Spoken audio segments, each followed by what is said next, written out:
We're back with part 2, punters, and to open part 2, boys, we must congratulate one of our regular panels, Dan Kelly, and his wife Cheryl and little Isaac. They welcomed Avery Kay into the world yesterday, so congratulations, guys, from all of us here. Well done. I hope everyone's safe and well. And one other shout out, it's James Aussie Glossop's birthday today, so happy birthday, Aussie. Happy birthday. So what? Sorry, I know DK had a girl. What's the name? Avery Kay. Avery Kay. Well done. Good on you, DK. Good on you, Cheryl. Congratulations. Yeah, congratulations to the Kellys and happy birthday, Aussie. We're going to... And just off the Twitter, between part 1 and part 2, before we get into Caulfield, I'd seen Pat Hyland this week's being inducted in the Hall of Fame, and so is Les Carline, and I'm not actually... This is pretty obvious with the narrative of racing, all that, except when it's fucking outstanding. Yeah, and which Les Carline, to me, one of the main people that got me into the media and stuff like that, just through knowing I'd never be fucking within one billionth of how good he is. But he's sensational. And his son Patrick, I'll put this on notice for you for next week because you'll probably have to defend this. Okay.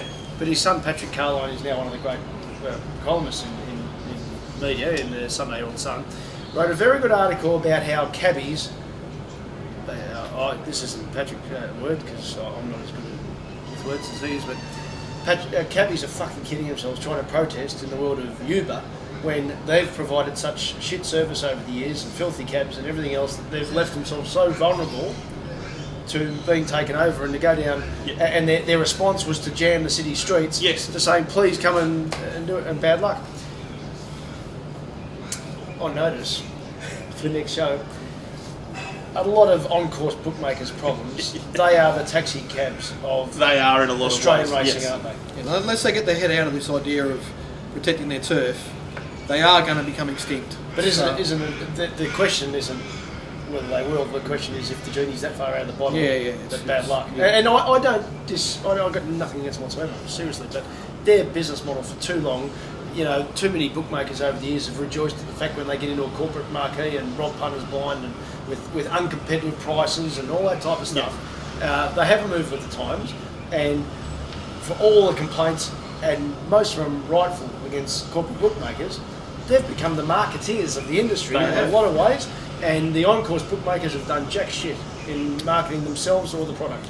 All the customers that the on-course bookmakers want are currently held by the corporates, and their only chance of survival is to win an amount of them back, and the only way for them to win them back is to out-compete the corporates. So they have to offer an online service. There has to be a lot more competition amongst them. They've got some advantages, but they're not advertised. I mean, anyway, at the moment it's just it's on a road. What do you say there about their customers? The most deluxe way I've ever seen racing anywhere, I don't care where you are in the world, is the Chairman's Club at Flemington. Correct. Yes, I've been in the Chairman's Club. No, it's unbelievable. And I remember about 5 or 6 years ago, and there's one bookie. There's the I've got everywhere. I've got all the mugs here. Yeah. And I was looking at the SPs. The flux. We had the flux screen next to his and board. Every single one was worse. Yep. There was not one horse in the race worse. Then I'm looking at the bar, and if there weren't 100 good clients, guests of corporate bookmakers, I'll go he. Yeah. So, and they're all betting on their phones. So in other words, they copped their right whack. However, I've got an issue with the Champions Club. Do you think it will worry him? Probably not, but it affected me at the last #self-interest Flemington meeting. The Greencoats wouldn't let me bring the van in, even though it was dark, to pack up because of the foot traffic coming out of the Chairman's Club. That's exactly right. I have hazard lights and headlights. If they can't see me, then you need to look at your responsible serving of alcohol policy. But why you can't open the gates to let me come in? A St Hugo one. Exactly. Caulfield. Before you get into Caulfield, I'll just give one more plug. Jake and MT2, Matty Taylor 2, are doing a sports podcast now. I've listened to the first couple of episodes. It's really, really good. A lot of content in there, some good bets in there. It normally comes out on Friday. You can get it through SoundCloud. If you're out walking the dog or you're walking to pick up your best bets from the Tab building where there's only one copy, it's a great way to fill in the time while you're out I got it last doing week. something. The one and only copy. You've done well. And so on that point... What's the bloke that does the... Radley does the trots. for. Greg Sky. Raven knows the trots. No, isn't it? Oh no, I've got the wrong. Who's he's always been a big fan of trots. He works for the Tab. We'll cut this out Oh, later. Adam Hamilton. Adam Hamilton. Sorry, it was Adam Hamilton. Just- I nearly knocked him over walking into the. He was walking out of the building. I was walking in to buy the only best bets. He didn't have a best bets. So just on that, because we mentioned this in part one, and so podcast, something else that's free. Yep. So all that we ask of you when you get my stuff, lots of stuff, when you watch this, when you watch the Sydney boys, is to let other people know Yep. about it. So it's free. You get information that's free. If you want to buy our stuff, we'll be delighted. But in actual fact, we actually just want you to let other people know about the good stuff, like the podcast and like hopefully what we're about to tell you about Caulfield. And And having Matt Taylor on board is tremendous. He's very keen. Yep. He's got a great attitude. He's all the stuff he's done. So educated for the rest. Yeah, he's too smart for all of it. The he stuff makes he's done so far is outstanding. So there'll be a lot more stuff that you'll get for free from me and others because Matt's yeah. going to be the conduit to produce it and put it on the site. So And one more highlight of Moe yesterday. Thumbs up to the producer down there at racing.com who thought it was a good idea to put a hatless Sam Hyland up against Ben Ascari. Now, Ben's in the mix with the top four with Nick Quinn and a couple of other buffonces having some of the best hair in the industry. It'd be like throwing Potts and I in there against him as well. Oh, and, well, Ruff's got a little bit more than us. But I choose to cut them. Yes, so, like, either give the poor bugger a hat but at least arm him so that he can take the fight up to him. But that was the highlight of don't Moe worry, yesterday. Sam. Hair's overrated, mate. But he's another normally very well turned out with a nice hat most of the time, Sammy. Yeah. So I don't know. I know it was a little bit breezy down there yesterday, but not enough to put the. I'll give you my best ever line. City Hatters, Sam. You get one Yeah, of the- City go down Because there. I was at Moe. We are doing Caulfield next, so I was at Moe. So I went down for a corporate marquee, get some tips, all that with Big Scotty Cummings. And the drinks flowing, and I'm driving back, so I'm on the line bidders and chatting away to a very nice lady, chatting away with me. I'm still married, and I was then as well. And anyway, happened to get on a roll, maybe two, maybe three gags that were on the verge of being funny, and because she'd had a fair go at the claret, and it was laughing a bit too hard, and she said, "You're great, funny. You stay here tonight." And I said, I promise you, I said, only if my car's on blocks out the front, of which it was even money, but I've got to Caulfield boys. Was the wind there again on Saturday? I had Saturday off. I went and watched the footy on Saturday. Great. Watched the Turtles and they got beat. It's really. I can't express enough the difference between the shoot start and the circle races. The circle races, they start and they're not running into the wind, and they come around. They're only hitting the wind on the side of the track for a fairly short period of time, and it has the. In practice, what happens is the leaders are allowed to just cruise through that section and they come out of it first. So it's not a huge impact in the circle races.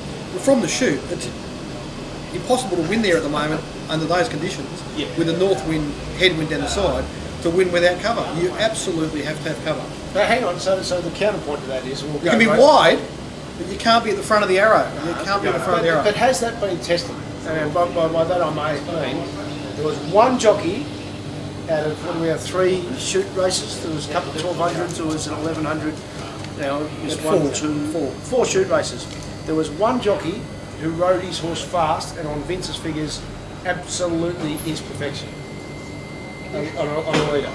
Darren Goucher and Rich Jack. And ran second. Yeah. So what I'm saying is, what, and where... And it had dropped a little bit by then, and No, there was it's always almost- a chance of that happening. I think it's a bit like weight, in that it fucks up with their mindset. Yeah. So if you've got a naturally fast horse, it's much. I totally agree. It's hard to lead and win. Yeah. But, For instance, but you've got no chance going as slow as you can. No, on exactly. a fast horse. So if Villapato had gone at his normal tempo and Rich Jack was able to sit half length off him, Rich Jack probably would have won the race. Yes. The fact that Rich Jack had to go to the front cost him that length. And so when we're Jackals, talking about those these top things, horses, they drop anchor. Yeah, absolutely. They lead slowly. They're in the wind and they drop anchor. And they all run nowhere anyway. So No, you may because as the well try and go field, the field fast. packs on the turn, Exactly. and the horses with momentum are far too close to them. So. But yes, but Potts, I know you just moved down here, you've lived here before, but today we're a beautiful autumn day. It is amazing, just coincidence. Yeah. 3 Saturdays in a row Yeah, exactly. has Yeah. greatly affected the races. If you're just doing your videos and don't do it as deeply as we do, take that into account that both Flemington and a fortnight ago in the last 2 Caulfield meetings, massive issues with the headwind, and as Potts said, the Caulfield, because it's a shoot from the 1100, 1200 starts, from the home turn up, they just had it right in their face. Yeah. You know, I think it was sort of it was affecting the inside horses a bit more. The wide gates were a significant advantage. As opposed to the week before where it was a roaring tailwind. Now, in the first, why did you get wrong? Because I read it. What you thought the market would do with raw impulse, which is that's not having go. So what you've done vintage stuff? What did they go? What was the? They went fast. Yeah, they went really fast early. This is Vince Cardi's daily sectional stuff. Ginger Boy led at 12.2 lengths above benchmark for the 800. So they're flying along, but that also would have included some tailwind assistance, giving the opposite. But no, I'm not saying you got it wrong. I'm saying you thought it would be $1.80, didn't you? No. Yeah. Look, what I said was, Yeah. on paper, Yes. he's too short on Friday, right? Yeah. Because on paper, Yeah. this race will be 3 to 5 lengths below benchmark. Okay. Early. In the first 2 Right. sections of the race. Okay. Yep. However, I did put in the rider that Yeah. if Ginger Boy sent out on a mission, Yes. and the right people know that, this horse will be very heavily backed.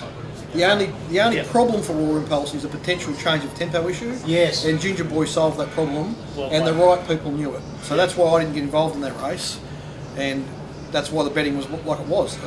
But also, I think what's of real note, Darren stuff, but there's some things on Saturday morning you don't fucking know. None of us know. But pre-race, what the market was screaming at you, because you said it could have been $1.80, it couldn't have been really short. What the market was screaming at you was that there was going to be tempo, and this thing may as well have been $1.01, or that deal was not fall over. And that's what we often talk about, pre-race market intelligence compared to assess prices and data that we can go on. What's that horse's upper capability, lads? We don't know, still. I'll confidently say we don't know. Like, could it be a... The problem is, Yes, Juppy, is definitely. where it is right now, Yeah. it's got a great platform to jump to the next level, but it's the hardest jump in racing. To go, And a lot yeah. of horses get found out trying to make it. Like, they look for the world that Like they're they're gonna going to do it, and then they get in a high pressure race against the next level of horse, and they crack. You know, there's so many of them, it's not funny. I couldn't see it not being a Group 2 horse, Okay. and I wouldn't put a ceiling on it. I'd say that's the flaw in it.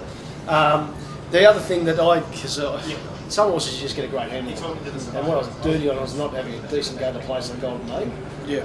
Because I knew, again, once the market said they're going to go along, that this horse could cope with it. But they repeatedly, when they've got a choice, that they automatically just go back on Golden Maid. Yeah. Yet when he won at Moonee Valley in a sensational time, and there on Saturday, when he ran good enough to win that race, without a stage fast horse, he ran 8 lengths above benchmark, so he can actually go fast. But they always just straight to the barriers, and Damien Lane did it when Dr. Care beat it. Yeah. He was spent the first 800 metres going backwards in a walking speed. I just don't understand why stables, and this is we're talking about one of the best in the country, well, they don't look at data and just make up their own decision based on data, not just looking at videos. Yeah. That's right. Anyway, I think that's a deep. By the way, I think it's a deep race despite the odds-on favourite winning. Yeah. Well, I think there's another winner to come out of it. Ginger Boy will be winner the next time it goes back over hurdles. Right. I think Spur on Gold 2400, Bajua and 4 Carat will be competitive at 2400, and I think Dr. Care on a wet track will be very good. Are we ever going to get one of those? Did you like that race? Might get one at Ballarat tomorrow. I mean, all of those horses are capable of winning races this time of year. So, you know what I mean? It's the mark's not that high this. There it is. Thank you. Juppy's just directing them the week. The mark's not that high this time of year. So that's why you see a lot of random results until his form settles down a little bit and we get on some more testing tracks, because, you know, horses that have been not showing much, if they improve and find their form, you know, the benchmark to win these type of races is not that high. Like, unless you're running a horse like Raw Impulse. So Blue Tycoon, what did you make of it? I thought that was a match race with the 2 Hayes horses. I like Bring a Real, I thought it was a value runner. The market didn't like it. It over-raced significantly. So it's a horse that they haven't, I mean, it's only new to the stable and they haven't quite got a handle on yet. I think it's got a lot more ability than Blue Tycoon, but they've got to get it in some races where it'll settle and give itself a chance. So, and I got out of the race okay, it was okay. Well, I played it each way instead of backing two. I was sort of had similar thoughts to you. I was pretty confident in that horse, and as you said, the market told you it was going to be wrong. One of the things that came through with Vince's data was that Michael Walker, who is one of the main culprits of doing this anyway, but again, we stress there were reasons because of the headwind. So he's gone forward on Blue Tigeroo, and Dunny's just gone, well, beauty, I'll get right behind you and get dragged right in the race. And Michael Walker has dropped the speed by 4 lengths, and Dwayne on a fresh horse probably would have gone right up to the top of him if he didn't move out. So that's forced, what's it called? Blue Tigeroo, Bringaroo, to be wide and over racing. So I'm probably with you going forward. I still think the Blue Tycoon's time wasn't good enough to say it's a good horse, and I wouldn't be surprised if the other one's better. I've got that a very low race, just not of any interest at all. So. Third? Well, if you can explain to people certain things about anchor drops and the cover that you were talking about, the importance of it. Why does something happen? Always ask yourself, ask it after a race, why does something happen? Sometimes the answer is I don't know. But Takeover runs second at 150 to 1. Yeah. Why did that happen? Well, leaders went as slowly as they could and then dropped anchor. So a horse with forward momentum that you were talking about before, who's got no ability, but it was rock hard fit. It's won BM 58s over 1400 metres before. So all these leaders were stuffed. Sammy Pritchard's, Gordon's horses, a lot of love was one of those getting jammed back from behind them. So something had to. It was all momentum horses at the finish. If they run, there might have been 10 or 12 runners in that race. If they all run a time trial, okay. The horse Ralph's talking about, Takeover, will run the slowest time. It's the slowest horse in the race. It ran second by distributing its energy in the race better than any other runner in the race, having the cover through all the key parts of the race, and a lot of the other horses misspending their energy by running too slowly. So what we were talking about before, about often you can use more energy going slower than you can going quicker, and that most of these horses haven't got the ability to go quicker than their natural running tempo. That's a great example of it. Shades of Bella had the beautiful platform from Warrnambool. She was not hard to find. Not surprised she's managed to win. Now she's in the Weir stable. And interestingly, she hasn't run a good time. As you said, she's only beaten the Dingo by this much. But next start, she might find a wet track and she'll probably be a moral and winning. Yeah, so she's, she'll be up. She'll probably have 8 to 10 runs in the prep now. She's gone to that stable rather than 4 or 5, and she'll probably win 2 or 3 races. So. Just on that race, Matt put it up on the website, but Face Forward's one of the horses that sat outside the lead. Doesn't go particularly well around corners. Goes particularly well at Flemington, and I would think Face Forward's runs better than what it looks on paper. She's only got beat 2 lengths, and in the right race at Flemington, she'd be a better chance than probably what the market will give her credit for. And actually, there's probably nothing definitive for say can't handle the corner, but you can't handle the corner into that breeze when the anchor drop. Yeah, no. So who knows? But yeah, I'm with you. So Gingy wins. Now you said when we are up to that race, aren't we? That's race 4. Yeah. So when Lyuba ran second Abbey Marie on the show, you said about how pox that time was, and it reminded me of a Mark Lambourne thing when I with Lyuba that be very careful of horses that run placings in slow time races. Well, I said Lyuba out as a bet in my set because I expected her to get out to 380. I was astonished at the betting in that race. Is that your Weir theory in action? I just bet on something in the market with Weir, they just keep backing up. I just couldn't find an obvious alternative. Who else did you like? Well, the horse that I actually really liked in the race was Heir Apparent. It's a bit hard to, and she probably should have won the race. So you can't really make her horse to follow because she's got a very poor record. She's only won 1 race. 12 runs, I think, but she should have probably won that race. So. But one thing with Lyuba, it was a shit time when it ran second. Now, so what I think one of the most overrated thing in form is Frank the form. The fact that Abbey Marie went and won the Oaks did not help Lyuba one tiny bit. Not one. It had no relevance to it whatsoever. And it's actually the most shallow way you can do form is to just look at that. That's the right word, Ralph. It's shallow. It's a lazy line that a lot of media people use to make their case. I mean,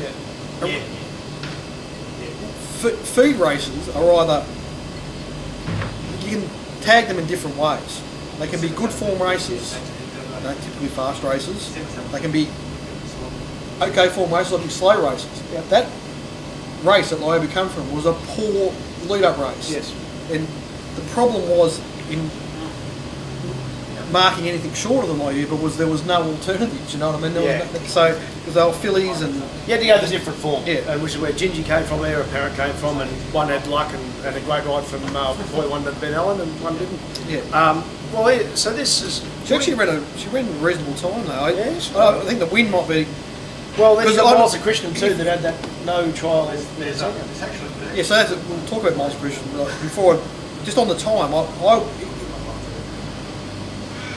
before I reviewed those races, I would have expected that Show of Stars race would have been at least half a second quicker. Yes, and they're almost they are the same time, and Show of Stars run a slower sectional, which I believe the Show of Star race will prove to be a stronger race. Yeah. So there must be something in the conditions that happened in that race because the margins are too big back through the field. So anyway, Miles of Christian I want to talk about. It had its first start in a Sandown Maiden, and they obviously wanted to do everything they could to maximise the price that they took that horse. So they put in the gear changes, bar plates. Now, fair play to the connections in the stable. You got away with it and you won the race. But if I was a steward, I'd be finding out whether those bar plates were required or not, and whether they were on all 4 feet or just 2, and things like information like that should be in the gear changes. Well, like whether when they say bar plates on, it should say bar plates front, bar. You know, it's but also it'd be nice to actually see it in the trial too. Yeah. Well, as you say about the stewards, this is what my thing is. Punters, our job is to be paranoid. Exactly. Stewards need to be paranoid as on if they're going to be on our side. They have to ask all those questions. It's another thing where you want that one, Jockey? It's just not enough time. One for the flesh files there at Geelong. So, with the Show of Star race, Gingy's gone early on Vince's figures, 6 lengths quicker. So hence, so tired late. I think it's actually got enormous, but the little hidden one with the Show of Stars race, I think, I know, narrative, with Matt Kamani, but the second horse, Leon Fort, have you seen how well Tony McAvoy's horses are going over the last 2 you weeks? mentioned that in the last show, Ralph, and Leon Fort was one I looked very closely at on Saturday and thought, geez, you're dangerous in this race. All those ones where you're not sure, they're doing this. Yeah, they're doing this. Yeah, so I think they're the ones to look at. But Show of Stars are a good horse. And do you think the wind is why they spread out, or was it talent? Yeah, because I think the first race just got away. Yeah. Well, I think it's a bit of both. I think there's something in that race. Maybe there was some gusts or something. So the horse that just won at Geelong was Harvard. It won by 5 lengths. So people that are watching the races would have seen that. And we're talking about the horse that beat it at Ballarat, I think it was, a little bit later. And you might have noticed the table just went a bit like that where Jockey was sitting, so he had something on it. So, Tabby Bay. Well, okay, so I wanted to oppose Unbreakable and I had it $2.50. Nice the race. How did you look at the race before you compared to what happened? Well, I really thought there were only 4 hopes in the race because there were a lot of horses in that race, and there were 7 or 8 of them that were coming from very moderate provincial form. Now, the rest of them all ran to their form, and Tabby Bay's improved at least 5 lengths to upset the. I mean, it's had a terrible run. There's no explanation for how much that horse has improved. So, I mean, it's a young horse and that can happen. So, it's the big improver of the day. And unfortunately for me, I did bet in the race. I backed 4 horses because I thought they were the only possible chances. And they ran 2nd, 3rd, 4th, and 5th to Tabby Bay. Unbreakable. What's your thoughts now? You've had a chance to look at it every which way. Was it a bad ride or was it a ride that maybe he could have zinked into his egg? But I wouldn't call it a bad ride. I would call it, and I would say, is Michael D. I think it's a bad horse. So I think I was concerned about Unbreakable because it got an absolute PR in the previous race at Caulfield, right? And it had 2 horses running cover for it that went back through the field and took out the other chances in that race. So it was flattered by the margin, but it was hard to get away from in the race. So he gave it. To me, he gave it every chance. The horse turned it up. I don't think there's any issue with it. If he hadn't done what he did, my problem is that the other horse that I really wanted, the O'Brien horse, she's got she's got whatever. She's got speed. She's got speed. Would have won the race, but anyway. And that's the case. But Caitlin Melly rode it perfectly because she didn't go. And then the figures is unbelievable as well at how well she did ride it. Yeah. Got a bit of vet school here, so and I'm not being a Monday's expert because actually the Matt Taylor too rang me on Saturday morning for my stuff, and I said I've never had less confidence about $2.50 shot that I marked $2.50 because it came through two slow races. Andre, as you said, one was the PR, the other one was behind Bengal Cat with the heavily supported Bengal Cat that walked in front for the first 1,000 without being taken on at all. And Unbreakable was its passenger outside lead. Now, when it ran second, it ran the 10th best last 200. If you want to see about not overrated in closing speed, it ran the 64th best last 800. So for a stayer, that ain't much off a slow tempo.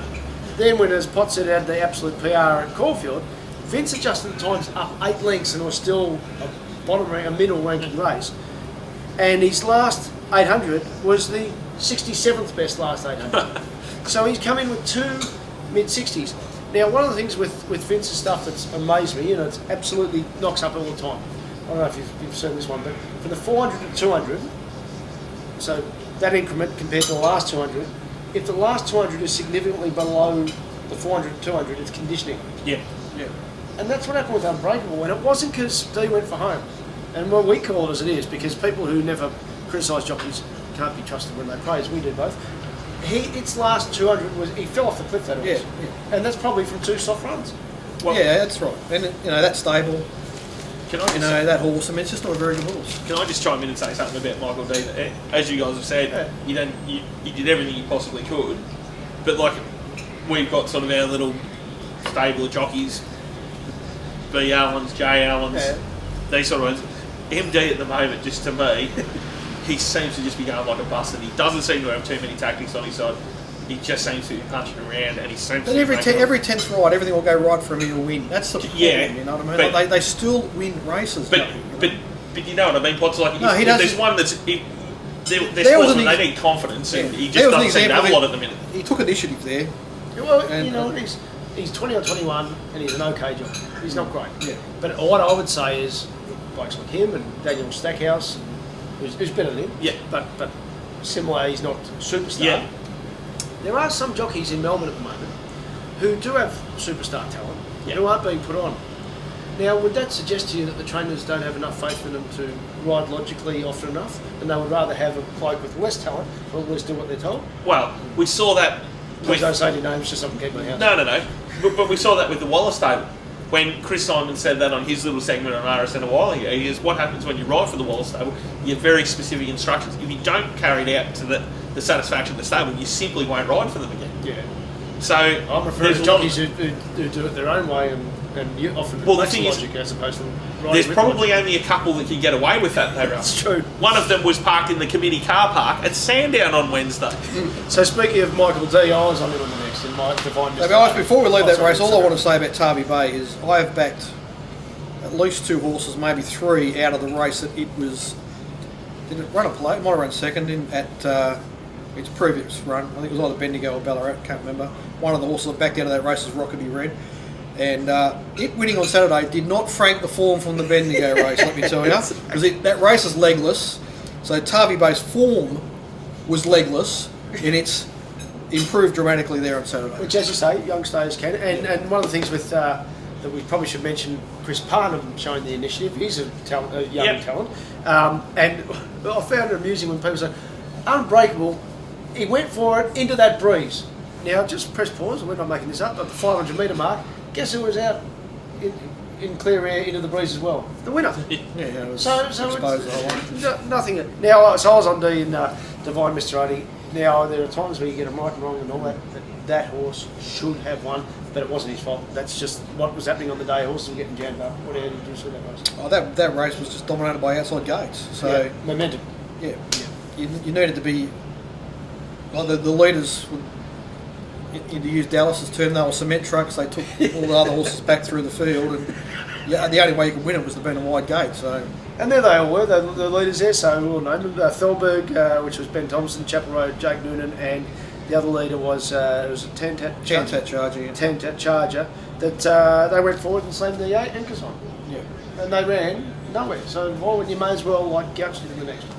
Yeah, then you run just behind. You probably can't win that way, but you can run a But place. you definitely can't the other way. Yeah, you definitely can't the other way. So Gouch runs second to Olivier, and it is an interesting thing because like Benny Thompson was struggling up until then on the day, the young 3 kilo creek. We're always fair, particularly with kids, but he couldn't get the Uber to settle, and then in that previous race there he slammed the brakes on Thelberg.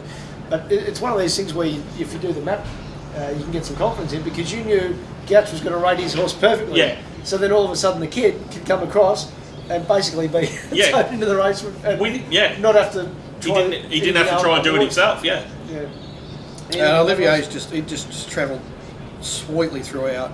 It's obviously flying. It's come back a much better horse. I thought it was a wet tracker, and it's not finished winning. No. Yeah. Well, Olivier is to me to what the Gun and C. Waller are to Glenn up there. He just seems to bend me over every time he goes around that horse.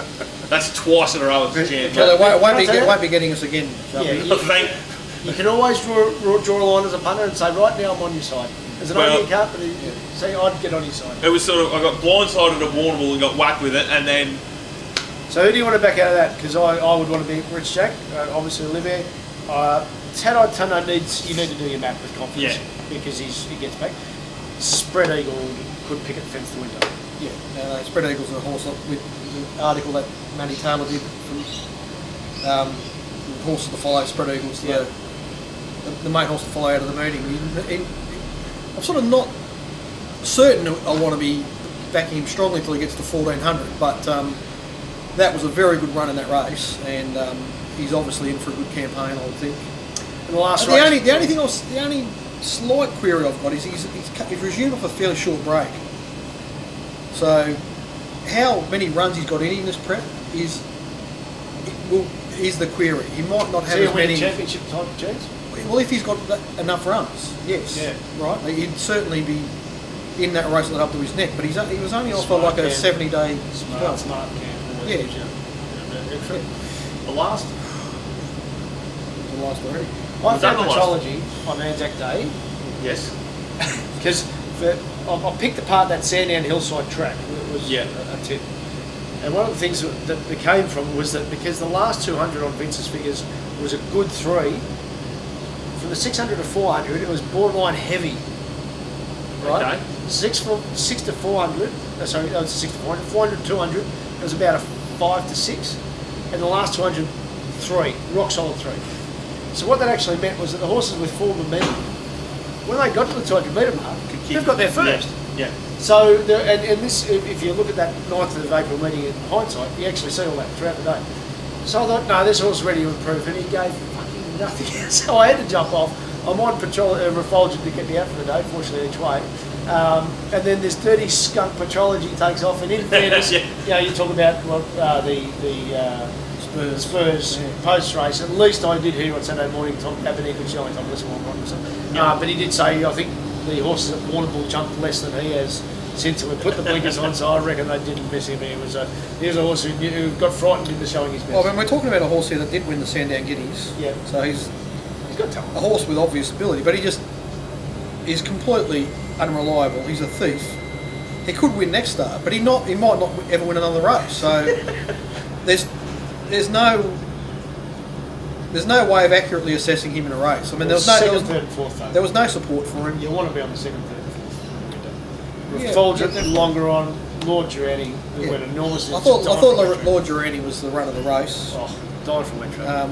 Young Babe Merton's really carved him up there, unfortunately. Well, and there, so it's 9s and a 5s, hard call. Yeah. It's drawn wide, and he goes fast. Yeah. So I would say, doesn't matter how many times he rode that horse that way, it couldn't have won. Yeah. But I've got no problem with the tactics, because at least they said, well, we're happy with our horse. Fly forward, let's try and find out if we can win. So there's the difference between... They didn't die wondering. Didn't die wondering compared to going back and giving a horse no mathematical chance. At least that's some mathematical chance if you can go forward. Yeah, he squeezed it out. Yeah. Horse got over racing. Anyway, whatever. Lord Durrani's run was good, but he's an old horse. Longeron's a good reliable horse that can get out the 2,000 metres, and Refulgent's a horse I always have trouble catching, but he looks absolutely ready to win. But you just never know. Might need another 15 or 16 months. Might, yeah. Just to peak. Yeah. So that's what I mean. Like you just. Week ahead, boys. We're off to Ballarat tomorrow.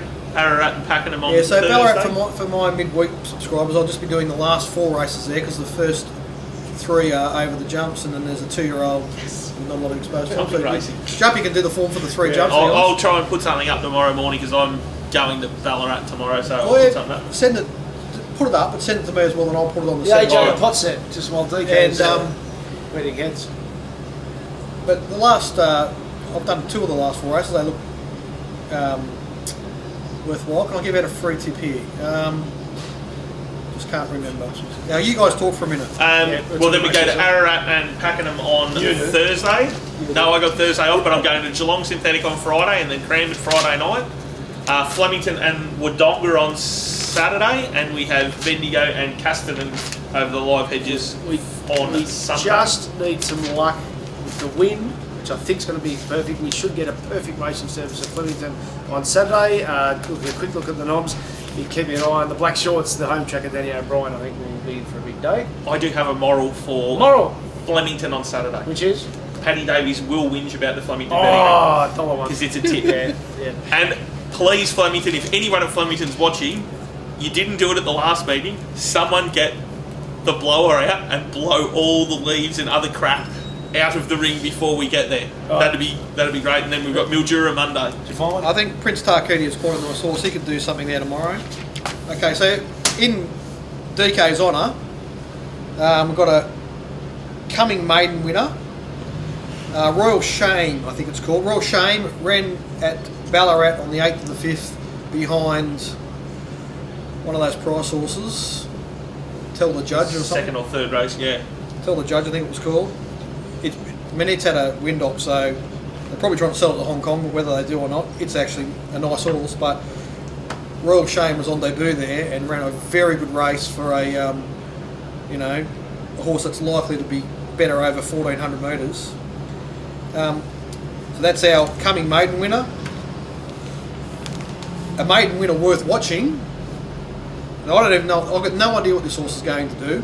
So we just saw the race at Geelong that Harvard's won by 5 lengths. Okay, at Bendigo on the 6th of the 5th, it was beaten 5 lengths by a 5-year-old mare. Okay, called Sekaleli Africa. Pat Carey's Pat Carey went like a Learjet. was 100 to 1. Yeah. The time's particularly fast, even though they've come home slowly.